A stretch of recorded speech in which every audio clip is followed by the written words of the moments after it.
在红树林的浅滩区，竟然能捕捉到这种独特的隐居生物，相信有很多人都不知道这是什么河鲜。每当潮水退去时，在滩涂的洞中就会爬出一种像动物的鱼儿——弹涂鱼，也叫跳跳鱼。它是为数不多可以离开水还能生存的鱼儿，其生存能力远超其他鱼类。它们可以一口吞下大口的空气来困住鳃腔，一对大眼睛长在高高的脑袋上，可以360度观察周围情况。蓝斑弹涂鱼在陆地生活的时间超过生命的1半以上，而且寻找女朋友非常辛苦，需要高高跃起泥泞的滩涂来吸引雌性的注意，这无疑是对雄性弹涂鱼的考验。只有跳得最高的那位才会获得雌性的青睐，但有时也会为了争夺伴侣出现大打出手的情况。俗话说君子动手不动口，但没有手臂的弹涂鱼只能动口了。由于长时间在太阳下爬行，要时刻注意皮肤的湿润和凉爽，左右翻滚下身体就涂上了一层天然防晒霜。铁蛋来到退潮后的滩涂，拿着成排的鱼钩和一只小虾，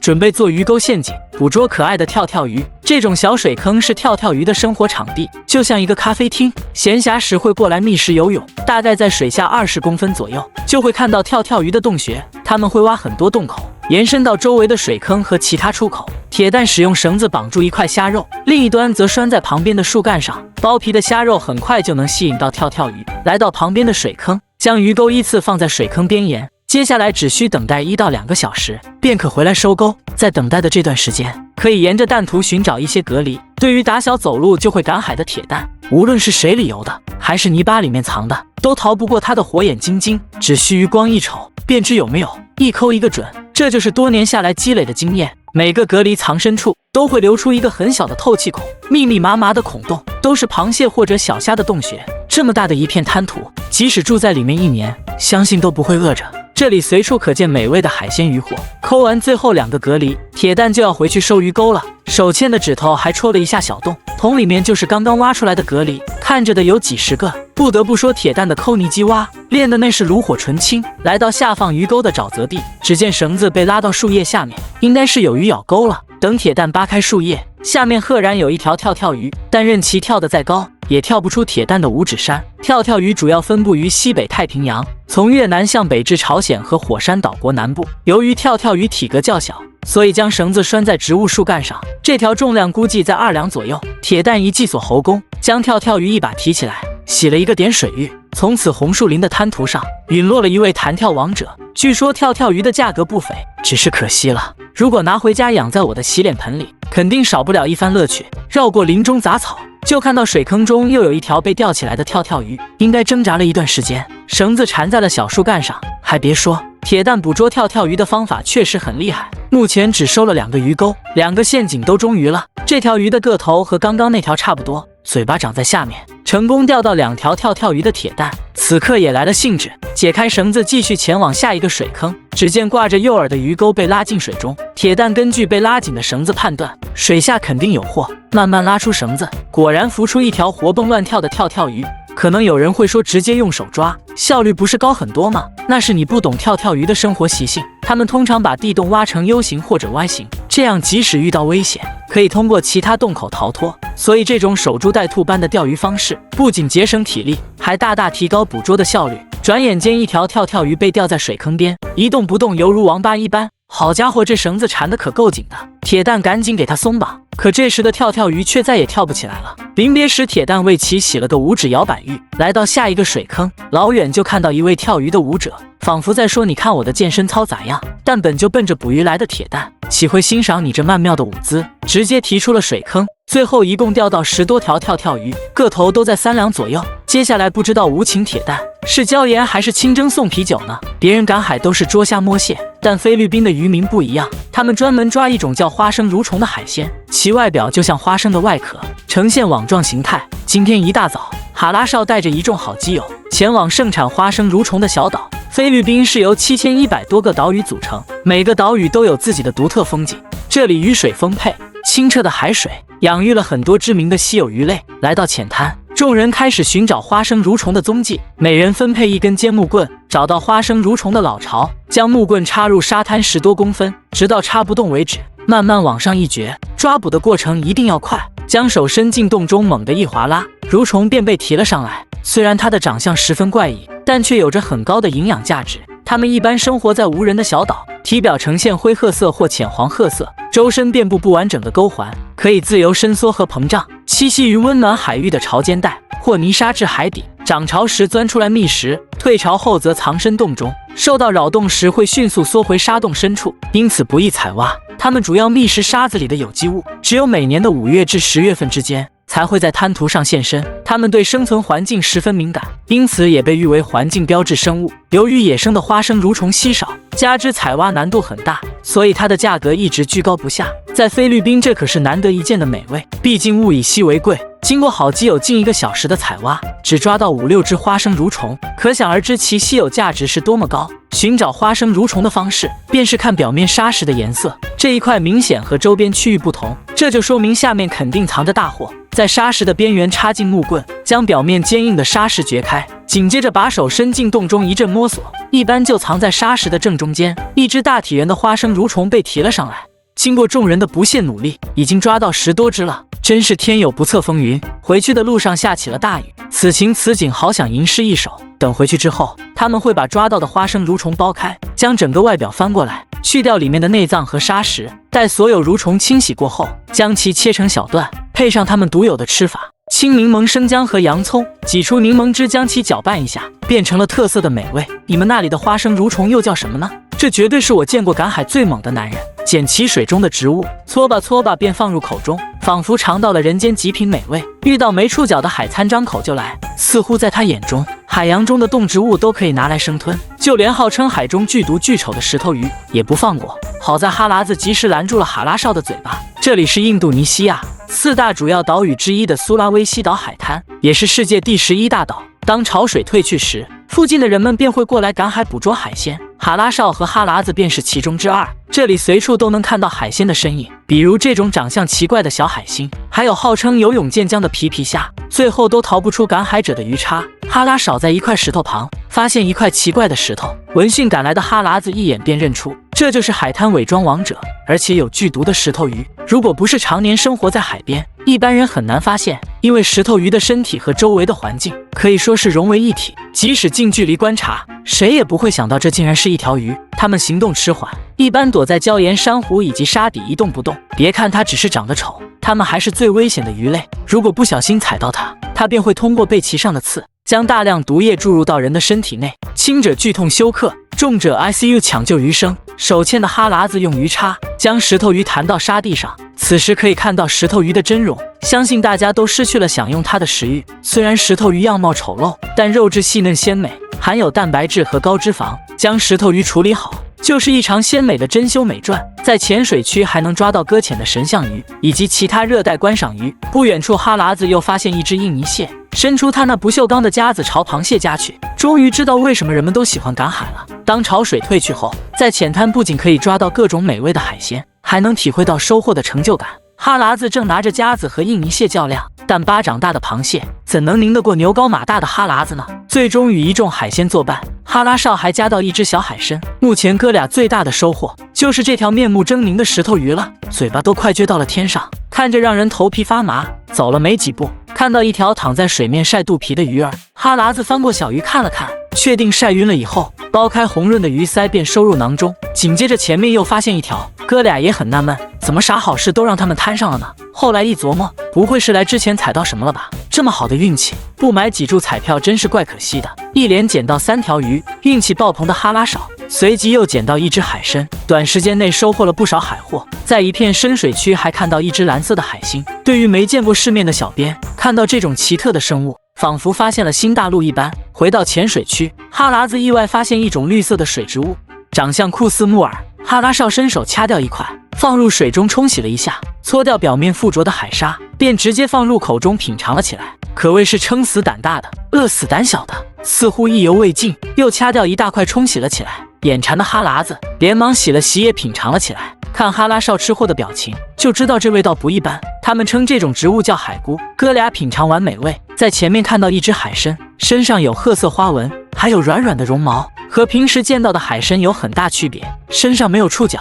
哈拉少接过来便挤掉海参的水分，一番研究下，张嘴便咬掉海参的一端，随即挤出里面的内脏，白花花的丝条，粘性很大，粘住手指需要用力才能甩出去。将其清洗一番，哈拉少又放入他那万物皆可吞的嘴巴内。海参的皮囊异常团结，纵使吃奶的力气都用上，都没能咬断，却还嚼得津津有味，真有点屎壳郎店桌腿硬撑的感觉。话说这么有嚼劲的海参，到底是何等美味呢？一顿吃不下的超级螳螂虾，你知道是怎样捕捉的吗？正如我悄悄的来又悄悄的走，陷阱放洞口，不留一个活口。这是老六捕捉螳螂虾的名言。拿着自制陷阱来到螳螂虾的老巢，只见剥开指甲盖大小的洞眼，下面居然是一个拳头大的洞穴。就这造窝的技术，有着20年手艺的泥瓦匠都自愧不如。老六拿出捕虾工具，整理下绳环，准备放入虾洞。只要螳螂虾触发机关，绳环瞬间就能拴住螳螂虾的腰身。横着的木棍是用来插入泥沙固定陷阱的。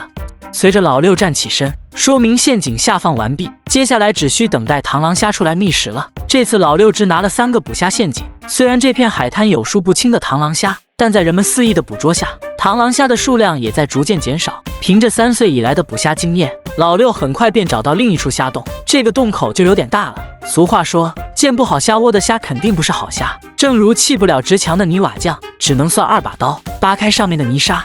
下面洞穴的尺寸和刚才的不相上下，确定里面藏有虾货，老六便开始组装陷阱。别看自制的工具不咋地，但可以保证100发100中。插入上面的木销，再将绳环放大，只要螳螂虾触碰到这个木销，皮筋松开的同时，绳环就能牢牢拴住虾身。将绳环放入10公分以下的洞内，插上竹片固定即可。当第3个陷阱下放完以后，就可以去第1个陷阱收下了。拔掉固定的竹片，老六将手指伸入洞中摸索，感觉到螳螂虾的回应，老六便慢慢向上拉竹竿。随后一只超大螳螂虾被薅了出来，老六赶紧为其松绑，捏住它那3寸虾腰丢进桶内，虾身的长度俨然超过胶桶的直径。来到第2个虾洞，老六慢慢拉动竹竿，生怕用力过猛扯断螳螂虾的杨柳细腰。这只非常漂亮，虾背泛红，目测起码得在3两以上。来到最后一个虾洞，希望能来个大满贯。老六慢慢向外拉竹竿，感觉螳螂虾也在用力向下缩。经过一番明争暗斗，螳螂虾最终断臂保命。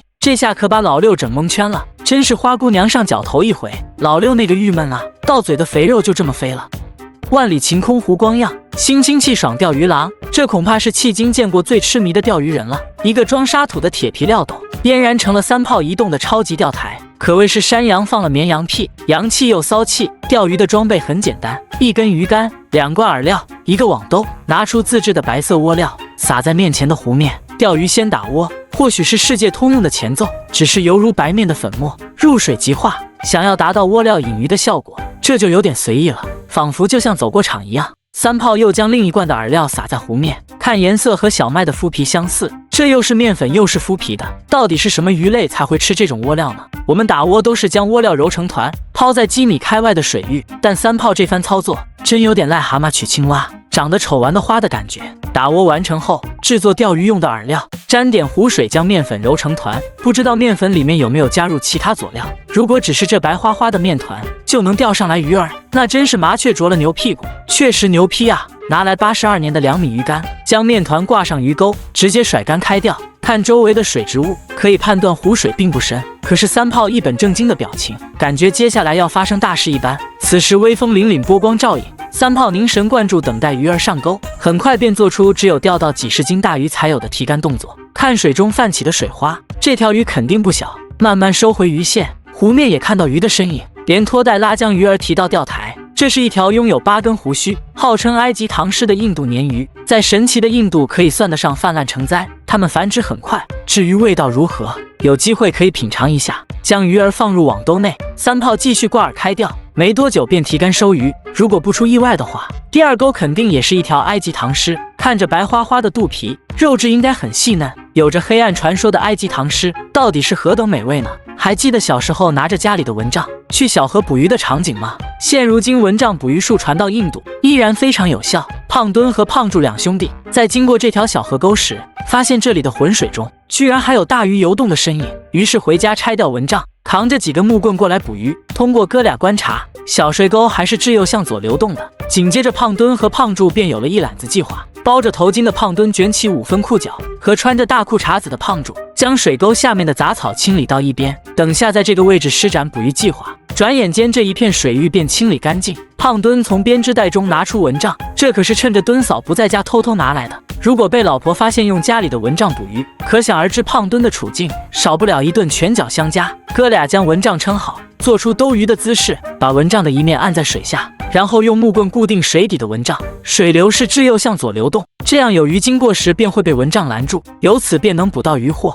经过哥俩一阵的敲敲打打，拦鱼的蚊帐便制作好了。胖墩拿来早上吃剩的大米饭，将其撒在进水口，希望能将鱼儿吸引过来。接下来只需等待几个小时，就可以回来收鱼了。而另一边的墩嫂正在稻田辛苦插秧，就这插秧的技术和速度，一天才赚20-30块钱。或许哥俩捕鱼是为了犒劳下辛苦的墩嫂。4个小时后，哥俩急匆匆地来到河边，应该是发现蚊帐内有了鱼获，于是拆掉蚊帐，将入口提起来，防止网内的鱼儿逃出去。只是可惜了这面蚊帐被木棍插出几个大窟窿。哥俩将蚊帐拖到岸上，能看到里面有鱼翻动的痕迹。紧接着打开入口，里面赫然有条大黑鱼，目测能有2斤多。更意外的是，居然还有许多小螃蟹以及巴掌大的小鱼，真是老奶奶爬楼梯，不服不行啊！只是不知道墩嫂在看到满是大窟窿的蚊帐和满盆的螃蟹鱼获中会作何选择。这绝对是我见过捕蟹最狠的男子，提着菜篮子，光着脚丫子，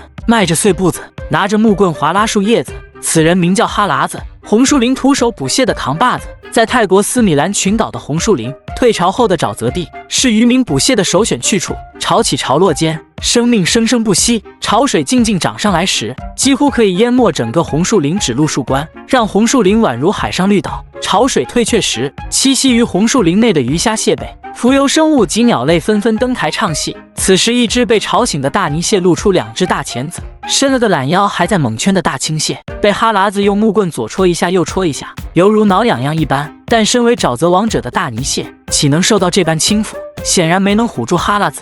所谓的挣扎都是徒劳，最后直接被丢进了菜篮子。2个大蟹钳也不绑一下，真是拿豆包不当干粮。在红树林的沼泽地上，覆盖着一层厚厚的落叶，经过长时间的浸泡和腐烂，就会变成腐殖质，成为螃蟹的食物。红树以凋落物的方式，通过食物链转换，为海洋动物提供良好的生长发育环境。同时，由于红树林区内潮沟发达，吸引深水区的动物来到红树林区内觅食栖息、生产繁殖。往前没几步，哈喇子在树叶下又发现一只，因为其外壳颜色和枯叶相似，这就形成了天然的隐身衣，一般很难发现。哈喇子捏住2只大钳子，仿佛在向我们演示高超的捕蟹手法。你看我徒手就能抓到大泥蟹，你们敢吗？号称红树林捕蟹界扛把子的哈喇子，赤脚空拳行走在这片沼泽中。退潮后的红树林简直就是天然的螃蟹养殖场，随处都能看到晒着日光浴的大泥蟹，生活如此惬意。殊不知哈喇子的到来完全打乱了泥蟹的日常生活计划。